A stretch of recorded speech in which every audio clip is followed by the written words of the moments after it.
ভরাটকে কেন্দ্র করে চাঞ্চল্য ছড়ালো এলাকায়। ঘটনাস্থলে শীতলকুচি বিএলআরও টিম। ঘটনাটি শীতলকুচির ছোট শালবাড়ি গ্রাম পঞ্চায়েতের অন্তর্গত পেটলা নেবড়া এলাকার। স্থানীয় সূত্রে জানা যায়, এলাকারই এক ব্যক্তি পুকুর ভরাট করছিলেন। এই খবর পেয়ে শীতলকুচি বিএলআরও টিম পাঠায় এবং কাজ বন্ধ করে দেয়।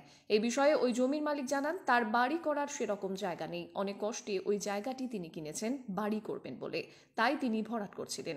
কিন্তু এই বিষয়ে শীতলকুচি বিএলআরও প্রভাস পাহান বলেন, পুকুর ভরাট নিষিদ্ধ, কোনোভাবেই পুকুর ভরাট করা যাবে না। এর জন্য যা ব্যবস্থা গ্রহণ করতে হয় করা হবে। একটা পুকুর ভরাটের অভিযোগ উঠছে পেটলা নেপড়া এলাকায়, বিষয়টা নিয়ে কি বলবেন? পেটলা নেপড়া এলাকায় যে পুকুর ভরাট হচ্ছিল, সেটা ফার্স্ট আমাদের প্রশাসনিকভাবে আমাদের বিএলআরও দপ্তর সেটা খবর পায় এবং যথারীতি তারা সেই ফিল্ডে যায় যেখানে পুকুর ভরাট হচ্ছে। কারণ সেটা এভাবে পুকুর ভরাট করার কোনো পদ্ধতি নাই এবং বিএলআরও অফিস সেখানে যাওয়ার পরে সেখানে স্টেপ নেয় এবং পুকুর ভরাটটা আপাতত বন্ধ আছে। এই খবর আপাতত পেয়েছি আমরা এবং বিএলআরও অফিস যেহেতু তদন্ত করছে, তদন্তর পরে দেখা যাবে বিষয়টা কি আছে। অবশ্যই সেটা বেআইনিভাবে পুকুর ভরাট হবে না।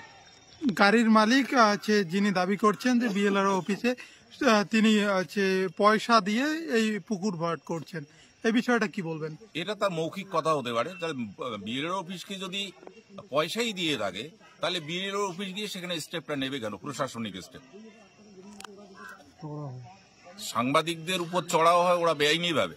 তাহলে আমি সাংবাদিক বন্ধুদের আবেদন করব যে আমাদের প্রশাসনিকভাবে এটা দেখার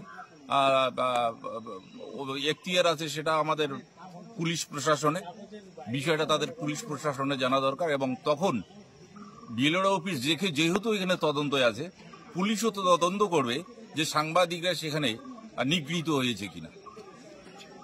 কি নাম আপনার? দীপক রায় প্রামাণিক। আমি তো শীতলকুচি পঞ্চায়েত সমিতির ভূমি এবং দপ্তরে আছি।